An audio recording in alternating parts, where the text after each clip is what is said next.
welcome to the Itinerant Preacher Podcast. In our last episode, we explored how the first 3 days of creation were essentially God setting boundaries for both the universe and our world as He separated light and darkness, water from water, and finally water from land.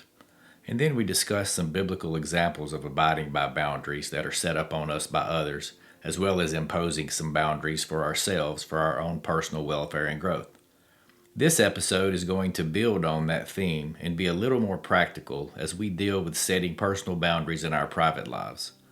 A lot of the work that we cover today is inspired by the classic book published in 1992 entitled Boundaries: When to Say Yes, How to Say No to Take Control of Your Life by Dr. Henry Cloud and Dr. John Townsend. If you've never read the book, it really is a must-read for those who have trouble setting boundaries for themselves, especially for those who let others infringe upon their own boundaries. This book really does a superb job of offering biblically based answers to the tough questions of how to set healthy boundaries in a complex world where we feel like we're getting pulled in all directions. And it also shows us how to set healthy boundaries with our parents, spouses, children, friends, and coworkers, even ourselves. Oftentimes, Christians focus so much on being loving and unselfish that they forget their own limits and limitations. When confronted with their lack of boundaries, they ask, can I set limits and still be a loving person? What are legitimate boundaries? What if somebody is upset or hurt by my boundaries? How do I answer someone who wants my time or love or energy or money? Aren't boundaries selfish? Why do I feel so guilty or afraid when I consider setting boundaries? These two doctors offer biblically based answers to these and other tough questions, so I really suggest if you haven't read the book that you read it. Christians have some of the hardest time setting boundaries, I think, because they are ingrained to place others' needs above their own.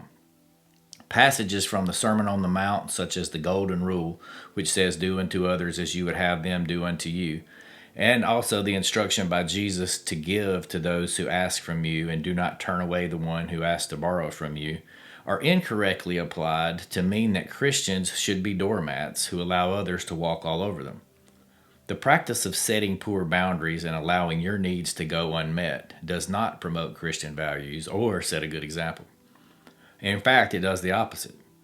Since boundaries define who we are, having a lack of boundaries means that you, in essence, lose your identity, not only as a Christian, but as a person in general. When we fail to set boundaries, we inadvertently enable others to dictate our lives. In essence, you lose who you really are as a person because you're letting others dictate your behavior and your emotions. If others are running your life as far as your outward behavior and inward thoughts, then you and your own identity are essentially lost. You lose respect from others and even for yourself. This is going to lead to feelings of anger, frustration, and confusion. For instance, consider a common scenario where you have a friend who constantly asks you for favors, but you feel obligated to comply every time. Over time, you're going to start feeling resentful, unappreciated, or taken advantage of. By not setting boundaries, you allow this dynamic to continue, which can be detrimental to your mental health. Moreover, you're probably going to place the blame for the situation on the person who's making or who is asking the favor instead of rightfully putting the blame squarely on yourself for not setting the boundary. And almost always, you're going to feel guilty about not being able to meet another person's needs and feeling selfish because you're putting your needs before what you and they perceive as their needs. But there's one thing that you need to get through your head, and that is that your salvation and your Christian walk is the most important thing to you, period. That takes precedence over everything else. It is, in fact, a selfish proposition and something that you should value above all others. The parable of the 10 virgins in Matthew 25, verses 1 through 13, illustrates this very point. In this parable, Jesus tells the story of 10 virgins who took their lamps and they went out to meet the bridegroom. 5 of them were wise and took extra oil for their lamps, while the other 5 were foolish and brought no extra oil. When the bridegroom finally arrived, the foolish virgins found that their lamps were going out, and they asked the wise virgins for some of their oil. The wise virgins refused, saying there would not be enough for both groups. While the foolish virgins went to buy more oil, of course the bridegroom showed up, and the wise virgins entered the wedding feast with him. When the foolish virgins returned, they found the door shut and were not allowed in. This parable is told to emphasize the importance of being prepared for the return of Christ and the necessity for spiritual readiness, but it also illustrates the point of drawing boundaries when other people are asking for your things that you need or you do not want to give up. Having boundaries isn't just a personal choice. Boundaries help us cultivate healthier relationships with others. When we communicate our limits clearly, it fosters respect and understanding and allows others to know what they can expect from us and what we expect from them. Let's break down some different types of boundaries that impact all areas of our lives, from the physical, mental, emotional, and spiritual. Physical boundaries help us determine who can touch us and under what circumstances. Mental boundaries give us the freedom to have our own thoughts and our own opinions. Emotional boundaries help us to deal with our own emotions and disengage from the harmful, manipulative emotions of others. Spiritual boundaries help us distinguish God's will from our own will and will give us renewed awe for the Creator. First, let's take physical boundaries. Your skin, which is the largest organ of your body, is designed for more than keeping out germs and keeping your organs inside of you. Your skin is the literal boundary line of defining who you are as a human being. So you definitely have the right to impose boundaries that involve your personal space and physical touch. For example, you might not be comfortable with someone standing too close to you or touching you without permission. Understanding and communicating these boundaries is key to feeling safe and respected. A second type of boundaries would be emotional boundaries. Emotional boundaries protect your feelings and mental well-being. This means recognizing that you are not responsible for other people's emotions, just as they are not responsible for yours. For instance, if a friend is constantly negative and you realize that being in their presence drags you down emotionally, it's perfectly okay to distance yourself to protect your emotional health. There are boundaries of time. Time boundaries help you manage your time effectively. This could mean setting aside time for yourself, saying no to social obligations when you need rest, or prioritizing your work commitments. It's about recognizing that your time is valuable and should be respected. Everybody's got the same amount of time that they want to use, it's just how they use it. And one phrase that I found very helpful when someone is asking or pulling on your time is just to say the phrase, "I would love to do that, but my plate is too full," or "my plate is already full." Meaning you're not diminishing their needs, you're simply saying that you have allocated all the time that you're willing to and you don't have any more to give to someone else. Another type of boundary would be a material boundary that involves your possessions and your resources. Setting material boundaries means deciding who can use your belongings and under what circumstances. It's about valuing what you have and ensuring that it's treated with respect. You also have intellectual boundaries. These relate to your thoughts and your opinions. Everyone is entitled to their beliefs and perspectives, and it's essential to communicate these respectfully. If you are constantly made to feel stupid, if you're constantly made to feel like your opinion is not worthy, then you need to draw the boundaries out and you need to discuss with the person or people either how it's making you feel, or if they refuse to value your opinion, you need to eventually distance yourself from that person. What happens when we have poor boundaries? One is that you're very prone to burnout. Constantly giving in to others' demands is going to lead you to exhaustion. Plus, you might find yourself overwhelmed by responsibilities that you didn't choose for yourself and that are not even yours. Poor boundaries almost always lead to feelings of resentment and anger towards others.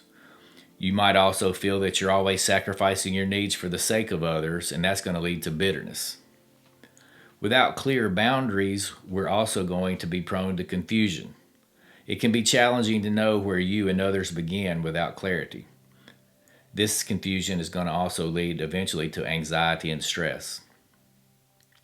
Finally, strained relationships are going to be the end result of poor boundaries. They can damage relationships. If you're always saying yes, your friends and family may take your willingness for granted, leading to a lack of appreciation and respect. So now that we understand the importance, how do we go about even setting these boundaries? First thing to do is identify your limits. Take time to reflect on what areas of your life feel overwhelming or uncomfortable. What situations make you feel stressed or resentful? Identifying these triggers is the first step in setting these boundaries. Then you need to communicate clearly. Once you've identified your limits, it's essential to communicate them clearly and use I statements to express your needs.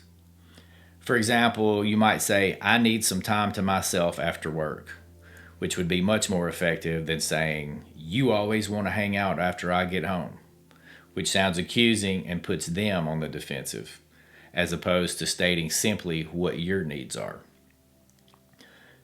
The third thing might be to be consistent. Setting boundaries is not a one-time event. It requires consistency. If you set a boundary, stick to it. Just as in training children or animals, if you're only consistent 95% of the time, the child or the animal spends their time wondering if they're going to luck out and hit the 5% where they get their way.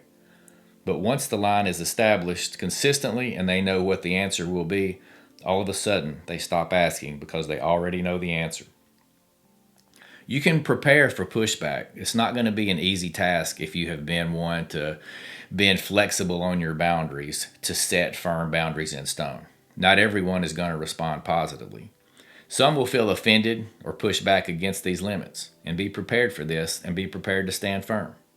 Some do it because they're genuinely hurt and feel rejected by the fact that you're not going to acquiesce to their requests. But this is a result of their own issues, not yours, and therefore it's ultimately their responsibility to fix their feelings and not your responsibility. And some people are going to feint hurt feelings or fake hurt feelings simply as a manipulative tactic in order to get you to bow to their will. Regardless of the reason, stand firm and be consistent, and soon you'll find yourself seeing less pushback from others as they realize you're serious about maintaining your boundaries. You need to practice self-care. Setting boundaries can be challenging, especially if you're not used to it. Make sure that you're engaging in self-care practices to recharge and maintain your mental health. Stephen Covey, in his book, The 7 Habits of Highly Effective People, calls it sharpening the saw. Some people will refer to it as recharging my batteries. You definitely need to take time to do this, or you'll be useless for yourself and others. Even Jesus took time away from the multitudes and the crowds to get away into the solitude of the wilderness to do the same. It's like the stewardess says before each flight when going through the emergency procedures. In case of an emergency, you put your oxygen mask on first before you put it on your children. You have to make sure that you are taken care of first so you can be in a position to help others. Then once you start being consistent and healthy boundaries and setting them firmly and consistently, you're going to see a wealth of benefits. One benefit you'll see, maybe not immediately, but eventually, is improved relationships. When you set clear boundaries, you foster healthier, more respectful relationships. People know what to expect and misunderstandings are minimized. There are also fewer instances where feelings are hurt or people are confused. You get an increased self-esteem. Setting boundary reinforces your sense of self-worth and when you communicate that your needs matter, which boosts your confidence. You'll find yourself that you have reduced your stress level. Healthy boundaries help reduce stress and the feeling of being overwhelmed. You no longer feel obligated to meet everyone's needs or demands at the expense of your well-being. You'll get a lot better clarity and communication with the people you're in contact with. Boundaries provide clarity in relationships. You know what's acceptable, what isn't, which helps you navigate these interactions more effectively. And finally, you're going to have enhanced personal growth. By setting and maintaining boundaries, you create space for your own personal growth. You're not so exhausted where you can't work on yourself. You actually have time to work on yourself, and you have the freedom to explore your interests and develop as an individual. Remember, boundaries aren't walls, they're fences that protect your well-being. As the poet Robert Frost said in his poem, Mending Walls, good fences make good neighbors. When you establish healthy boundaries, you open the door to richer, more fulfilling relationships. You were created in the image of God, and you are given complete free will to do what you want to do. But with that comes a great responsibility to yourself and others. The second greatest commandment, according to Jesus, is to love your neighbor as yourself. He does not say more than yourself. He means to take care of yourself and love yourself and then treat others in an equal manner. Galatians 6 verse 5 in the NIV says, "For each one should carry their own load." Having the courage and the wisdom to set healthy boundaries will help you and the others around you to begin doing just that. I hope you've enjoyed this edition of The Itinerant Preacher. If you have, I encourage you to ask your friends to check out the YouTube channel under the same name.